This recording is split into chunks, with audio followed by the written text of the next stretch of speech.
few months? Well, I kind of been moving around with different organizations that I work with, and so I'm not part of the veteran group that I was with before, but I am still doing community events and music, and so a lot of my time has been spent into actually writing music and recording and doing things like that. But I'm still out and about, and my show got discontinued, but it's coming back soon. Just know that. All right. Speaking of your show being discontinued coming back, you're gonna actually be hosting next week's show. That's it. I'll be the pinch hitter for the Renaissance man. The, So the pinch hitter. Bring it in and bring us home. that's it. All right, good. So you know what? Over the past couple of weeks, we've been having some good conversations. Not only would talk about me and you, but just in general with people. There's a lot of things that's happened, and especially this week, this past week. Well, it's still this week. This is the last day of the week. There's been so many things that's happened and so much conversation about different things. But as people know, here we don't get into political stuff, at least I don't, or are things that's religiously based because just starts arguments or things that just never end. I mean, they never end. But last time we talked, we were on to talk about we were talking about depression and grief and mental health and mental wellness. And this week, a lot of things happened that's similar to what we were talking about. Because we were talking about grief, how grief can affect your mental health. And I don't know if you're familiar with it, but here in California, at the beach this week, there was a situation where a family was walking just out for an enjoyable day at the beach. And we have huge waves that were coming. And a big wave just came and swept a family into the ocean. Wow. And so there's two girls and the mother. So the mother and the one girl were rescued, but the 5-year old she was swept out to sea. And eventually, a couple of days later, they found her body. So that was very sad. I don't know if you heard that or not. I haven't. There's been so many things going on. It's hard to keep up nowadays. Right, right. But that's what happened. And so, as a parent, I can relate to the trauma Right. and everything they're going through. The pain, the loss, especially in a situation like that, because all you wanted to do was take your family out and enjoy the beach, enjoy the view. They weren't in the water. So let's get that straight right now, because there's a lot of criticism going around. And that's what makes me bring this up partly. There's a lot of criticism going around about, oh, you should have never went to the beach. You should never took your kids to the beach. You should have never been walking on the beach with those conditions. But they weren't in the water. So let's get that clear first. So therefore, that part of the irresponsibility, that's an unjust statement. Excuse me. And they weren't even walking close to the edge. But this wave, just one of those unfortunate things, this huge wave came and washed them into the ocean. But I say that to say this, that in the midst of all that's going on, how insensitive some people can be. Oh yeah, people. It's hard to believe, Right, but people just they don't care. They know someone, and even then, sometimes they don't care. right, Yeah, and they show no sympathy. No, there's people are not sympathetic or empathetic. It's shocking. right. A lot of times they're pathetic. That's Mm-hmm. the pathetic you Right. get from them. Exactly. And you're not actually thinking how this mother must feel. How all the things that she's going through, because you just want to go out and enjoy yourself and enjoy your family, and this happens. And you have all these people, oh, they should this, they should that to her, and this and that, and all these different things, and oh, next time, don't do it. Oh, don't do this and do that. I mean, all the things are very negative. And so that's part of the tap into what we're talking about then, the mental issue. And how is that going to affect her, not only her, but the sister who was with her, All right. who was pulled out of the water, the ones who survived. how is that going to affect them the rest of their lives, not including the other family members who was there and all that stuff. So that's just a big old Yeah. accident that happened, but yet it's going to have lifetime negative effects on these people. Like you say, the mental health aspect.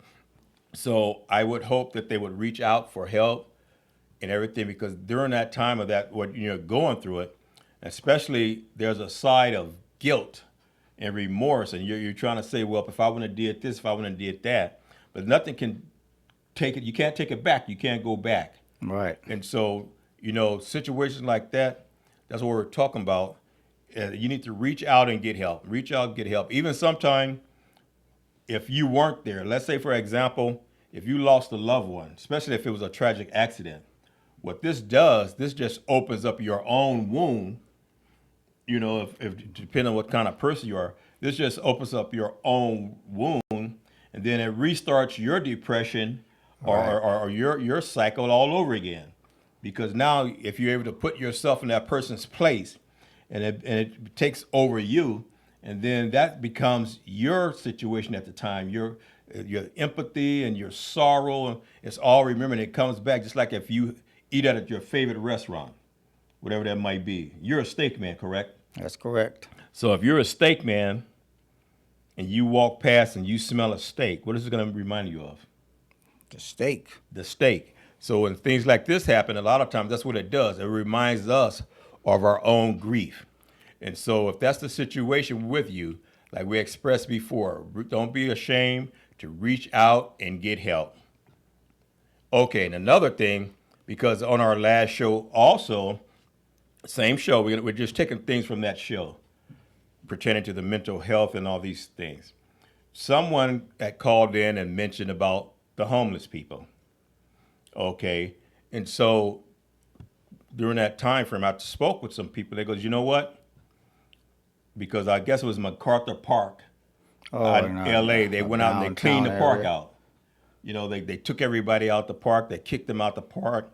And on the news, they portrayed all these people as being drug addicts, lazy Criminals people, and all that. criminals. Other stuff. Yeah, these people with these mental issues that needs to be locked up for their own safety and for public safety.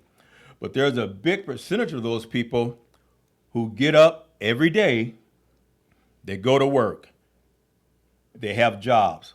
So I know you say, oh, Mr. E Factor man, you're just making a statement. There's no proof of that. No, so there what we is. did, okay, I'm just going to go to this really quick. And we're going to give you proof. All right. Now, I'm going to read from my reader tablet here. Studies estimate that between 40 and 6% of people experiencing homelessness are employed. Research highlights that this demographic frequently works with about 53% of sheltered homeless individuals and 40% of unsheltered homeless individuals holding a full-time or a part-time job. Now, this person, and I give those people extra credit, extra praise and thanks. You know why? Because for you to be homeless or unsheltered, we create all these new words to make ourselves feel better, to make it not sound like what it is. Right. But, they're homeless. In other words, they don't have a place to go every day and just call their home, that they're going to. But yet they're getting up, they're going to work.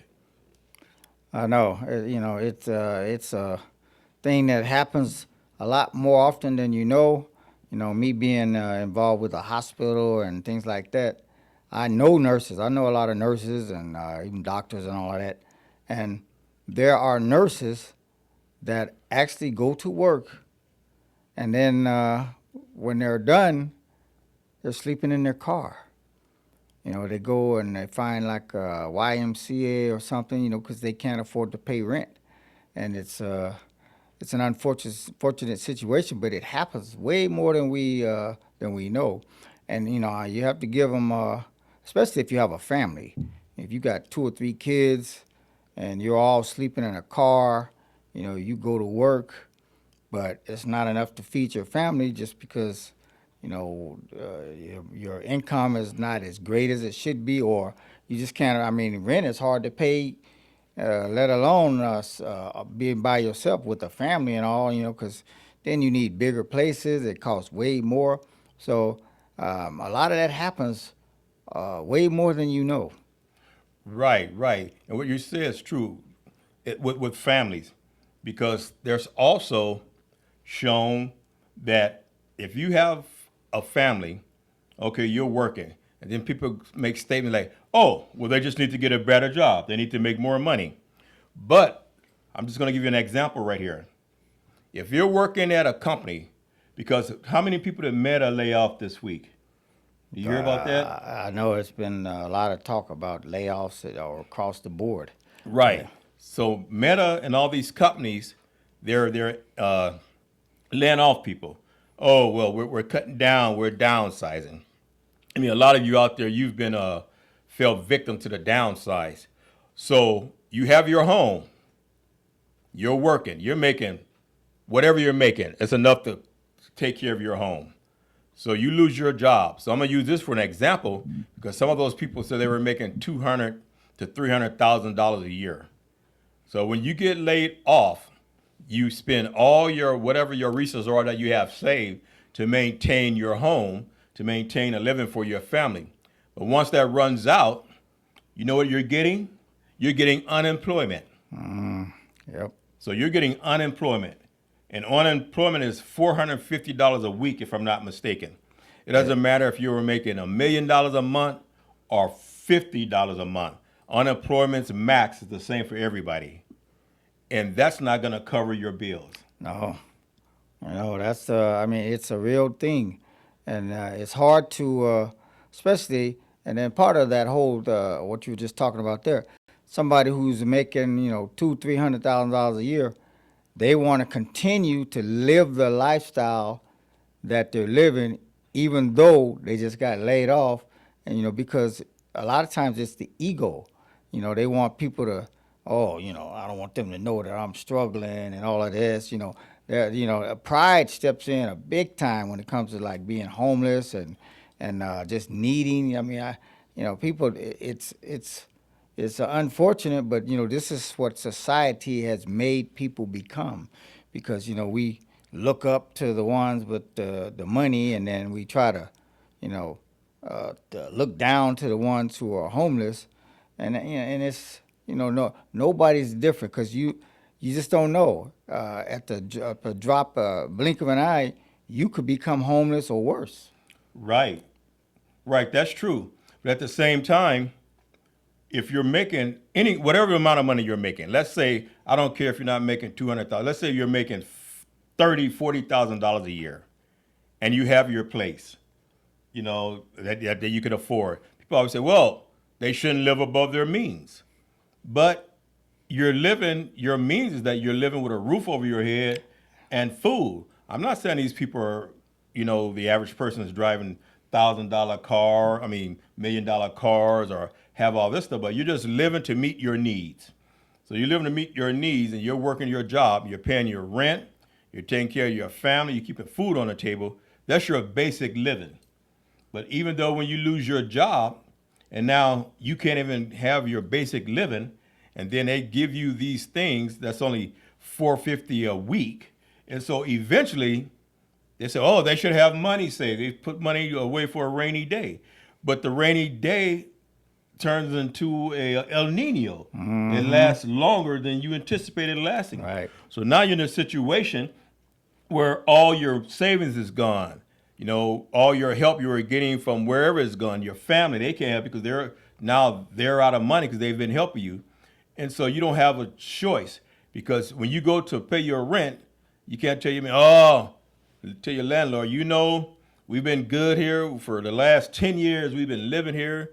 We've always been on time with our rent. We don't cause any problems, because sooner or later they're going to tell you, okay, well, we have to get somebody in here who pays the rent, no matter how good you are. So now that's what forces a lot of families into the street or into homelessness or unhousing, as you said.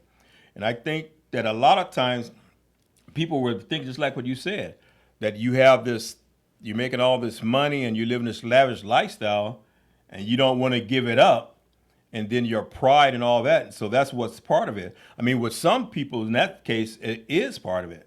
But at the same time, they goes, well, why don't you get another job? Okay, so now I'm making this amount of money because I've been on my job 10, 20 years. Now I have to start over. So when I start over at the next job, I may only be making half of what I was making then. Right. But still, when you go to get your another apartment or your house, now your qualifications don't match what the cost is because the cost Right. has went up so much. And those are other things like they're saying right now. Even with I'm not a politician, like I say, but with the mayor, the race with the L.A. mayor in Los Angeles, they're saying, okay, you get all this money, you're doing this, you're doing that. But unfortunately, every politician who comes in, they make the same promises. We're Right. going to cut rent, we're going to do this, we're going to do that, and then it doesn't happen. Yeah, it's unfortunate, but and that's the politicking. The people, and it's sad that people, when they're especially when they're vulnerable, when they're when they're being vulnerable because they are homeless, their job has changed, or they will let they lose their job. When you're vulnerable, you reaching out to try to get anything. It's like okay, and sometimes you can be led down a road to where somebody's they're making all of these promises, but then at the end of the day, the promises fail, and when you try to hold them accountable, and I'm talking about like politicians, Correct? oh, they have no comeback, nothing to talk about. They don't want to, sorry, I'm mayor now, or I've been elected now. It's like I don't want to deal with your problems, and so that's kind of the mentality of a politician, and it's sad, but it's a real thing. Right, it's reality. And so now we're going to go further. I'm just going to go back to this for just one moment because these are some important pointers. Okay, now it says so let me get to it. Some of the primary barriers finding and keeping housing, even with an income, security deposits, and background checks. So you get your new job. You goes, okay, the apartment is, I'm just gonna throw out a figure, $1,200 a month. So now I have my 1,200, or I have, let's say they usually go first and last. I have my $2,400 because I want to get my family out of the streets, out of the car, and into housing. So you apply for the application. So you need your first and your last, and then your security deposit. Right. So sometimes the security deposit can be 3 times what the rent is. Yes, it depends. You're right. Right, and you're doing the background checks and all these different things. So while all this is going on, you're in the process. You're waiting, and then it's easy for you to lose faith and lose The courage. system. Yeah, right. Because everything right now is kicking you. You down, but it's kicking you. And so what do? Everybody, pull yourself up by the bootstraps. Yeah, Well, that's doesn't fine. work. Yeah, that doesn't work for everyone, though. Right. Especially like you say, if you have a family that you're, it's not easy because at the bottom line is you may be able to get this apartment, but then there's a struggle. Maybe you don't have enough to feed your whole family. What you really need, and you're scraping, and and a lot of times this is the case. And it sometimes you just. I mean, I've seen all kinds of situations where they're riding a 60, 70, $80,000 car, but they can't pay their rent, and they can pay their car note, but then it's like they're just way off keel about the reality of what's going on with them, and it really makes it's hard when you have children and that's a whole different thing that another what do you call it formula that needs to be figured out too. Right, but that formula is a little different than the homeless formula because you're by choice. Right. You can't afford this car and all these things, but yet you want to get the car, you want to floss, you want everybody to think you're successful, and so you put yourself and your family in that situation. Whereas that's different. Someone who lose their job or even you've been in your place for however long, and they tell you, okay, so we're raising the rent, and next thing you know, they raise the rent to the point where you just can't afford it. And okay, well, what goes on your door? That note, 3 days or quit. Mm-hmm. So that puts you in that situation as opposed to the other person just being irresponsible. That's a different situation. That's just being careless and irresponsible, and you become homeless. That's a choice you made from your actions. And a lot of times, like I was saying, they say, "Oh, well, pull yourself up by the bootstraps." But if you don't have shoes on, there's no bootstraps, That's right. right? That's right. Because you can get to a point where it's, a lot of times you see people walk around with no shoes or what have you on. And so my thing in just bringing that up was a lot of times when we look at certain people's situations, even though no matter with the loss of a child or certain things, still you looking at them and being so quick to judge them on what it is that they did wrong and they should have this, they should have that. Or you look at someone who's homeless and you're so quick to put them in a category, oh, they're lazy, they're a drug addict, they have mental issues. Be a little more sympathetic. Be a little more, is it empathetic? Is that a word? No, it's when you're Empathy. empathetic. Okay, so You be a kind little. of like, so you can kind of put yourself in that situation. Right. I believe. Am I correct or wrong, Joe? Yeah. Yeah. Well, we're going to think about that, and we're going to take a break in a minute. But I just want to tell you a quick story. Okay. I remember one time I was going into the grocery store. And so when I pull up, I see this lady outside talking to this young man. And she's really loud. I'm like, oh, what's going on? And so as I get closer, there's people watching. The lady's scolding the young man, for asking her for money. And she's scolding him, oh, you need to do this, you need to do that. And, you're this, you're that. And he goes, ma'am, no, you don't understand. He started a job or something to that effect, but at the time he just didn't have any money and he was hungry. And so he's, no, ma'am, I don't do that. I don't drink, I don't do drugs or nothing. I just don't have money right now and I just want to get something to eat. And she, blah, blah, blah. Well, if you want my money, you're going to listen to me. I'm thinking, that's unnecessary. You're doing this because you have a crowd, you have an audience. All right. So you're really just putting on a show for yourself to embarrass this young man, to make you look good for yourself. He goes, ma'am, I just want some food, and she keeps going, well, if you want my money. And so he turns around and he walks away, all in despair, and everybody's watching him walk away. Not to put myself in like I'm so good, so I go over there and I go, hey, my young brother, because, I talk to people like that. Right. Because I'm kind of cool, but, that's out of date. So I go, hey, my young brother, what's going on with you, man? And, he's almost into tears. He says, man, I got a job, but right now I just don't have money for food. He said, all I want is some food. And, and she's doing all this. She's embarrassing me and this.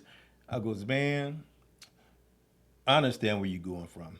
So I ain't gonna tell you how much money I gave him, but I gave him some money. Say, here, and use this, because I truly in my heart believe that's all he wanted was food. Because he didn't have that look of, Right. He just had a look like, and I've been there before, and had to go borrow money. Hey, you know what? Till I get paid next week, I don't have no money. And so, hey, can you loan me some money and I'll give it back to you?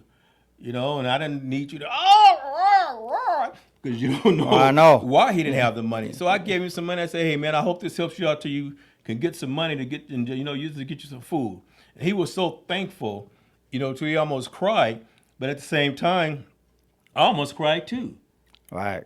Because I remember being in a situation similar to that, but I had people to help. So when you don't have nobody to help, and these things happen, the last thing you need is somebody to stomp on you, especially in that case to embarrass and humiliate you in front of a whole bunch of people. It's funny that you say that because I know somebody who did the same thing. The homeless guy was there and he said, oh, and I think he said, can you loan me 50 cents? Now, 50 cents, we're talking about a guy who's making, big money, and Right. his answer was, I will not. Go get a job. It's like, wow. It's like the man asking you for 50 cents and you gonna give him the riot act, read him Right. the riot act. That's like, it's like, it's like that. How can people be so insensitive and they just don't care?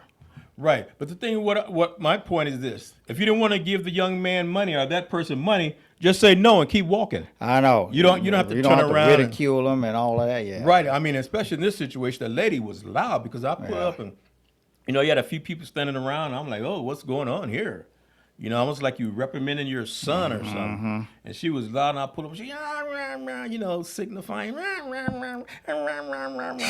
and all that stuff. And he's just standing there, he's going, he's going like this, like, no, and so then it felt good to help him out. Right. Because sometimes your thing that you don't realize, there's a certain feeling that comes to you when you truly help people out of your heart. Now, when you just help them, I want everybody to see me do it. Because when I talked to him, people had gone in the store, and I just stood there and waited. And so then I walked and called up to him and talked to him. It wasn't like I was going to come, hell, don't you worry. Don't worry, young man. I'll give you money. Look, everyone, I'll give him money. Because he was already humiliated and embarrassed. So I just went over there to the side to talk to him. And sometimes that's what people need. That's right. They don't need to be ridiculed. Right. I mean, I had this thing happen not too long ago. I went to, I was at a church. We did a little performance with the band. And, after we did our thing, they served food. And so our food was kind of sitting on the table after, we were wrapping it up. And so I started eating, but I had a lot left. And then I said, well, I'll just take this home. And a guy came by, and he's a regular through that church. And I guess he's like, they have homeless people that are around, but he didn't look the homeless, but he came by and he was like, is there any more food left? And I was like, no, that's it. And I was, without even entertaining it, I was like, this guy needs food. I said, hey, you know what? Here, just take my, I had a soda I never even drank. I said, take this, just take my food. And I said, and I didn't broadcast it or anything. And so when I got ready to leave, the pastor came and talked to me. He says, oh, I understand you gave that so-and-so, you gave him your food. I said, yeah. I said, you know what? I believe in blessing someone because that's where my blessings come from. Right. So things like that, it's like, it's a no-brainer. It's like, what do I look? Yeah, no, I'm taking my food home. This guy missed out on the food. There you go. And he was very thankful, so. Right. I mean, and you look kind of healthy. I mean, I don't think if you missed eating the rest of that food, you'd have passed out or nothing. Right. You know what? All right. Hey, we're going to take a break, but we'll be back when the break is over, however long that be. Hey, I'm your host of the E Factor Radio Show, Cornelius Bryant. Special guest, Charles Whitehead.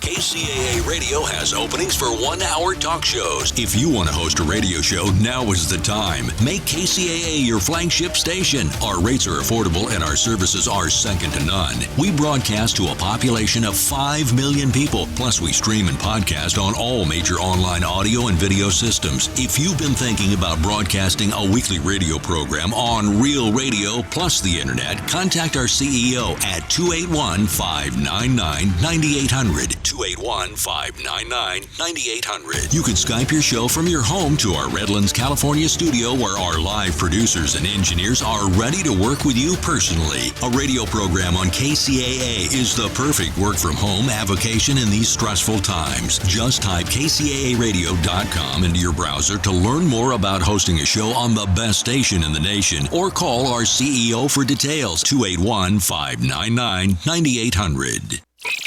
And now, the voices of KCAA with an exciting announcement. Want to hear NBC News or KCAA anywhere you go? Well, now there's an app for that. KCAA is celebrating 25 years and our silver anniversary with a brand new app. The new KCAA app is now available on your smart device, cell phone, in your car, or any place. Just search KCAA on Google Play or in the Apple Store. One touch and you can listen on your car radio, Bluetooth device, Android Auto, or Apple CarPlay. Catch the KCAA buzz in your earbuds or on the streets, celebrating 25 years of talk, news, and excellence with our new KCAA app. Just do it and download it. KCAA, celebrating 25 years.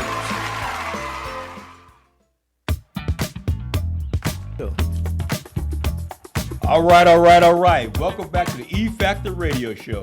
I'm your host, Cornelius Bryant, special guest Charles Whitehead. Okay, Charles, when we went to break, we were talking about some situation with people. But since this is Father's Day month, June, and we're just going to have a little conversation about men, because the men are fathers. Right. And stuff. And what I said last week, because I was listening to this show, I listen to stuff every now and then, and they were talking about how the young men in America are falling behind, and how they need help. And so like, okay, well, how are the young men falling behind? How they need help? And this goes, everybody, naturally they think, men who are underserved or black, brown, or whatever. But I'm just talking about just men in general, just a man. We're not going to put a color or ethnic group on them. We're just going to talk about men. And so I begin to wonder, well, why is this? Because, of course, with the Renaissance man, that's what we do. We teach the life skills and things to help people prepare themselves and better themselves, even with emotional skills, how to deal with things emotionally, emotional intelligence, because that's a big factor, because we know a lot of times when things happen, we're not taught how to deal with them. So our reaction is I'm not going to say over the top, but we don't think first. What they usually say, take a few breaths and think about it. We just act, we just do, and that's part of it. And so I'm going to read this right here. In brief, many young men in America, not all, many young men in America are facing real challenges, but the situation is mixed rather than uniformly negative. All right, so some key concerns. Men are falling behind women in college enrollment and degree attainment. So that's saying that you have more women, because decades ago, probably like in the 60s and stuff like that, you had majority of men in college, not so many women. But now they're saying that's changed, that there's more women now going to college than men. So if you're obtaining higher education, what does that usually mean? Hey, you're going to be moving, your gender is going to move past the men, so if you have a higher education, then, you have an opportunity to, have a better lifestyle, bottom line. Sometimes it doesn't work that way, but for the most part, it do. And then the other thing, you were saying, even with women, like, I don't know, how, for the longest, it was always said there's like 10 women for every man. So now the women are educating themselves. They're it used to be the woman stayed at home and the man went to work. Now it's like women are like working, and he said, I don't need your money. But so if you get an education, it's beneficial. Right. So that means now they're in a situation where they're able to obtain better jobs and better salaries. Right. And so that's one thing. So, all right. Now, some young men, especially those without college degrees, are less connected to the workforce than previous generations. So can you, in your own words, see, we're in a class now, explain to us what connected to the workforce means? That means you know how to get work. That means you know how to, go out and find work. It used to be, we could go out and find work, whether it was working temporary and not making a lot of money at a car wash or fast food or whatever. But, a lot of times now, they're not out, they're disconnected. They don't want to work. Especially the younger ones, they do not want to work. They want to, especially with social media and all of this.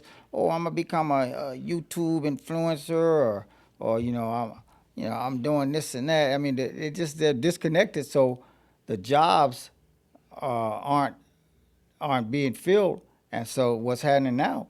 Women are taking those jobs as well. So the young men are kind of losing out, and they don't. Their reality is not with working. So people have this.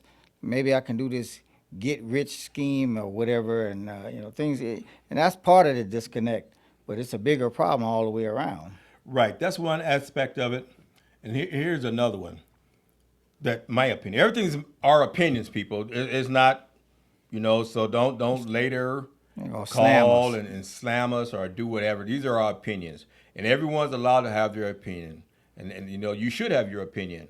But another aspect of that is in the workforce is because if you're not trained and you're not skilled, before, like you said, you go get a job at a car wash or you can go do this. But now the car washes are automated. So you go through the car wash, unless you go through the hand car wash, everything runs itself. You just go through it. Everything runs itself. If you don't get the right job, the money isn't there. And then that's what we talked about earlier about some people have jobs, but they're still homeless because of the amount of salary that's paid to those jobs. And so, excuse me. And another side of that is that younger people, they want to start off the job making top pay. Top dog. Oh, yeah. They want to start off their job making top pay. They don't realize, because a lot of times they're not taught that it's a process. You have to be trained. You have to go through this process of learning what the job is. They goes, well, it's just working at McDonald's. Because it's not like before when we were young, you worked at McDonald's. It was quite simple. Now with McDonald's, all these things are automated too. Yes. And everything's done. You got to have technology. You get to direct the registers and all the stuff on your ears to take the orders. You have to know how to operate all those different systems. And so it's still a process of learning. And you think that you're going to come in, and then there's another mentality. Well, if you're not going to pay me top dollar, I'm not going to work. And there it is. I'm not going to work. And that's that not work. So I'm not going to work, because I'm not going to go bust my butt for, I don't know what minimum wage is now, but let's just say in some places it's $20 an hour. $20 an hour, you work at a certain place, but you want the manager's pay. You want the $35, $40 an hour. And so they need to be taught. I mean, there's not enough training to me. And that's what I'm here to do, help train. To me, there's not really a lot of training going on because, as you say, they want to do these influencer things and like that. Yeah, they want to do shortcut stuff. Shortcuts. I mean, that's good because some of those people make lots of money. Right, but there are only few and far. They're like pro athletes. Only so many people can be pro athletes, Right. And so now your thing is that you're kind of giving up. You want to be an influencer or you want to play games or you a gamer because I guess they get paid too. You want to do these things, but you have to be willing to put in the work no matter what it is. And so that's part of it. All right. And it goes, rates of loneliness and social isolations are high.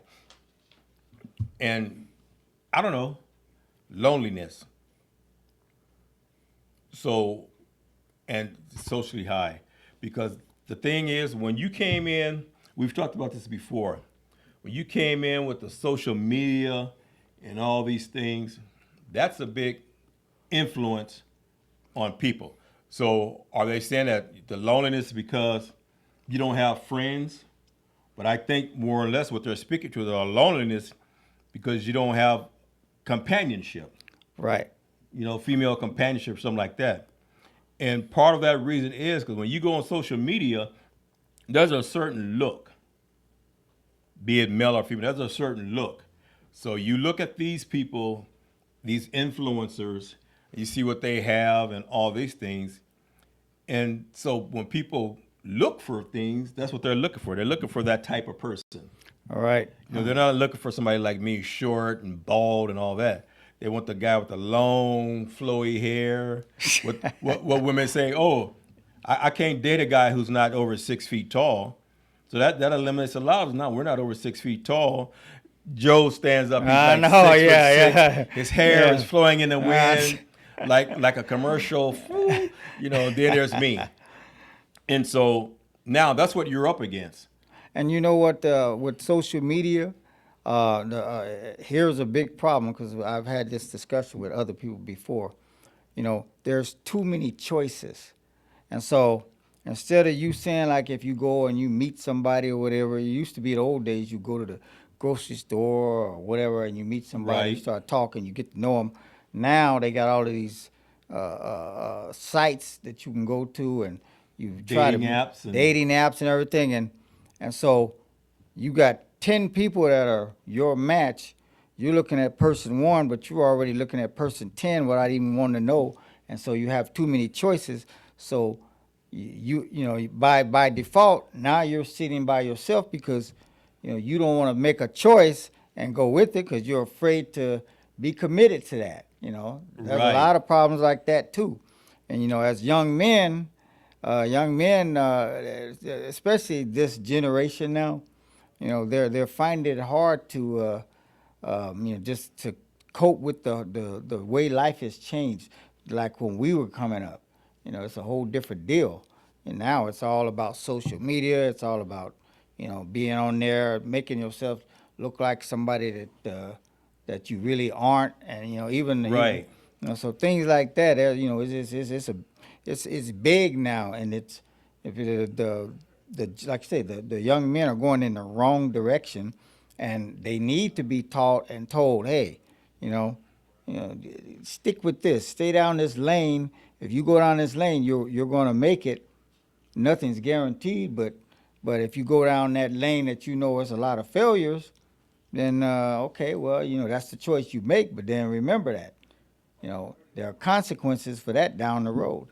Right. There's but people don't talk about consequences enough. And to go back to that, so now you have the ladies, we talked about them in the college and the jobs. Now you have the guy who's uneducated or whatever the case may be. And so now these women, they're online or what have you, and you ask them what kind of guy you want. Well, he has to be at least 6 feet tall. He has to have a muscular body, abs, this flowy hair and all this stuff. And he has to make at least 6 figures. And so now you look at all these categories and you fit none. No. You fit none of the categories. So what are you going to do? And then the girl goes out. I mean, it's not a lot of those guys around. And those ones who are around, they're picking and choosing. And they may pick you for a day or two, but they're not going to stick with you because, like I said, they have too many choices. Right. Too many choices. And so they get the girl, they dump the girl. Now the girl's hurt. She's mad at everybody or what have you. But no matter what, you still don't fit the picture, the profile. So you never get picked. So now you've been rejected and rejected and rejected. And so now everything about your life and your sight is a failure. Right. Yeah. I mean, it's, you can tell people, what's the saying? I can teach you how to fish, but I can't fish for you. It's like you got to learn how to catch your own fish, and it's not going to happen by me going and doing it for you. And so it's unfortunate, but this, and people don't want to listen to logic too. Right. That's a big thing. It's like as you grow up as a young man, you have father figures around you, and a lot of times the father figures aren't around, and so the young men end up listening to their friends in the street and people that they go to school with who have a different lifestyle, and so they think, well, if they can do it, I can do it, and it's a whole different deal. Right, in reality. And it's funny, because we were talking about the dating sites. Yes. And I don't want people to think you did it on purpose. And then you started talking about fishing.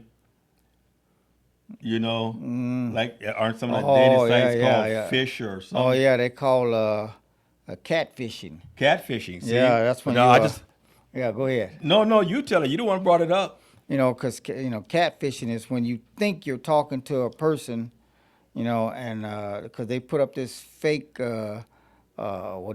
profile. You think you're talking to, like people think they're talking to like famous people. I know somebody who's like that, and and they're all like, I said, well, have you ever met him? No, but we've been, known him since so many years. I said, you never talked to him or anything like that. So, it's things like that.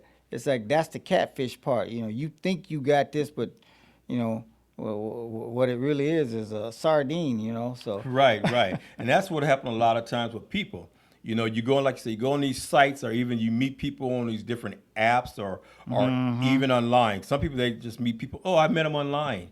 I was like, oh, who are? Oh, I met them online. They're this, they're that, and they do this. They make this money. They have this, they have that, and so you're comparing yourself to these people, and you come to find out that they're worse off than you.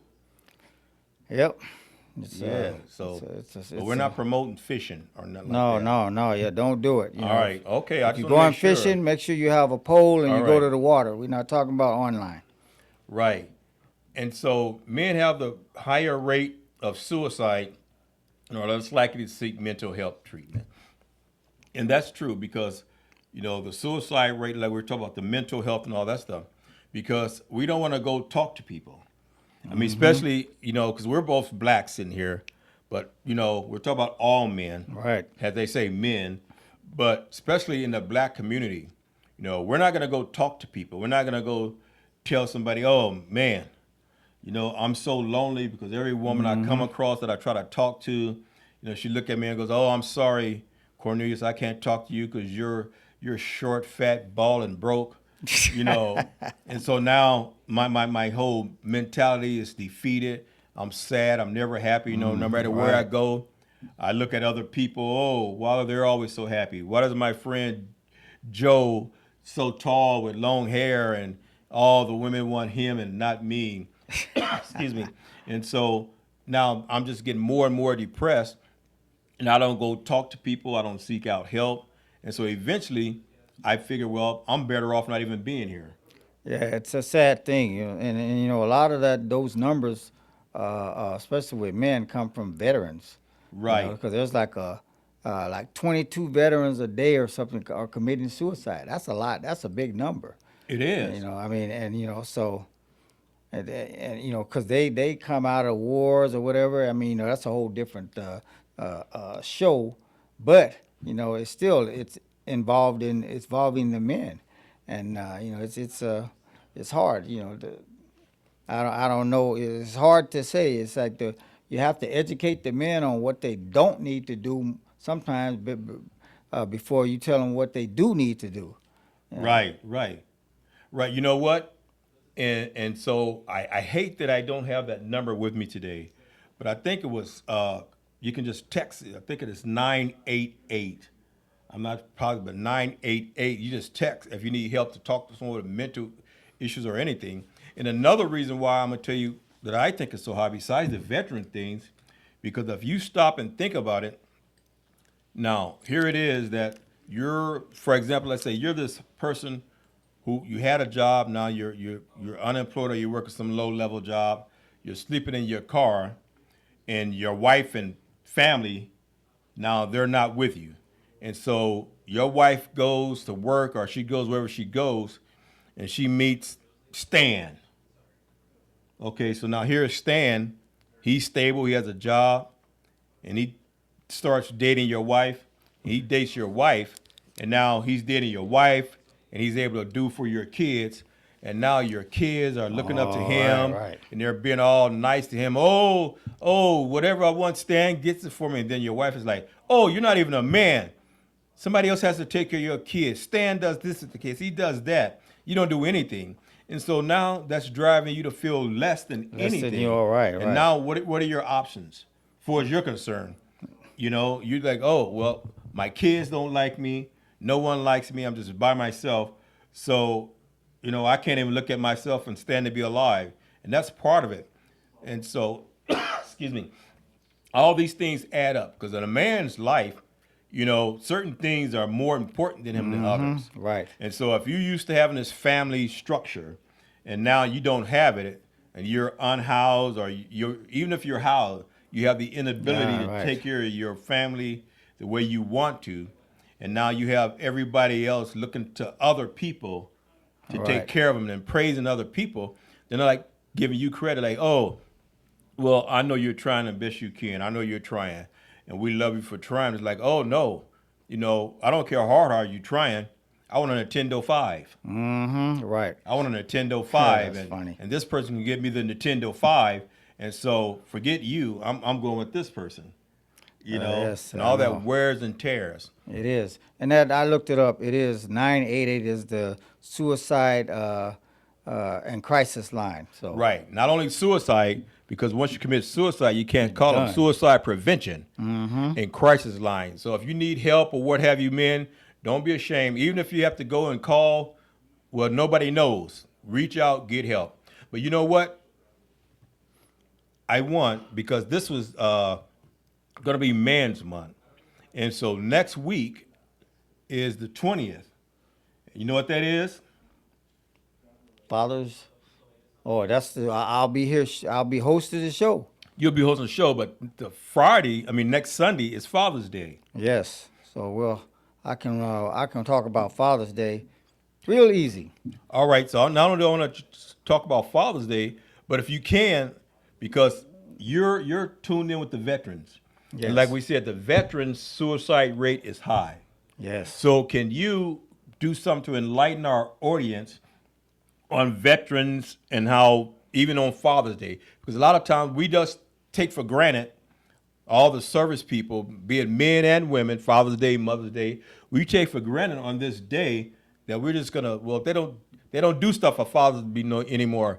Like on Mother's Day, you go in the store, you can't find flowers, all that's gone. yeah. But on Father's Day, you go in there, there's no flowers because they didn't get any because nobody buys them for them. I know. And so how do you celebrate your father? So we can do something along those lines.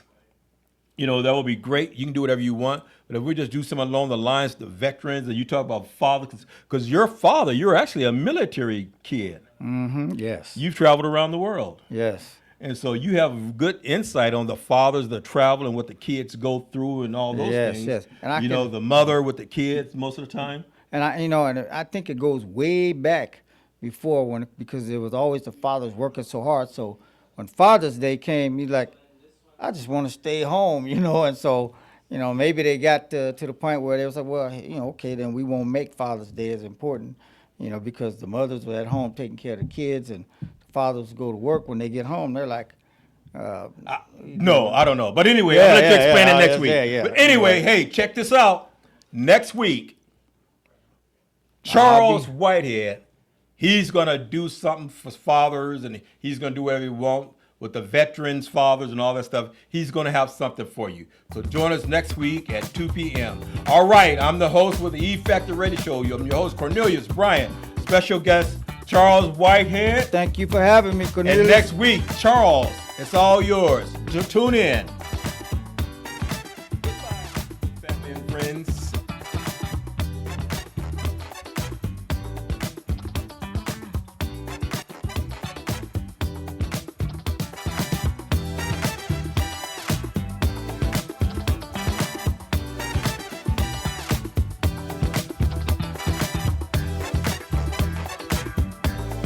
For more local radio every day, listen to KCAA. The Tahibo Tea Club is the only FDA-registered manufacturer of original pure Pau de Arco Tahibo tea in the United States. Just $59.95 with free shipping. Call us at 818-610-8088, Monday through Saturday, 9 a.m. to 5 p.m. California time. That's 818-610-8088 or visit TahiboTeaClub.com. Call us at 818-610-8088. If you're looking for a full or part-time sales position and you have radio, TV, or print media experience, KCAA has a great opportunity waiting for you that pays the highest commissions in the market. If you're interested in a sales position with us, email CEO@kcaaradio.com. KCAA. With 60 years of fascinating facts, this is the man from yesterday. Back in time we go to this time in 1975. Muhammad Ali introduces a new line of hair care and beauty products under the name of Knockout at a press conference. Muhammad Ali, he floats like a butterfly, stings like a bee. Muhammad, the black Superman. This time in 1977, Columbia Pictures severs its ties with Bette Midler, saying it just didn't work out. I have a wonderful, remarkable sense of humor. It's very, it's not the ordinary sense of humor. I can't explain it. My twists the way I look at things is just the tiniest bit twisted. And from about this time in 1999, she appeared on Disney's Mickey Mouse Club for the past 2 seasons. Now, teenager Christina Aguilera looks like she's going to be a pop star. Now, Christina Aguilera. She's one of the hottest young singing sensations around, a role model for millions.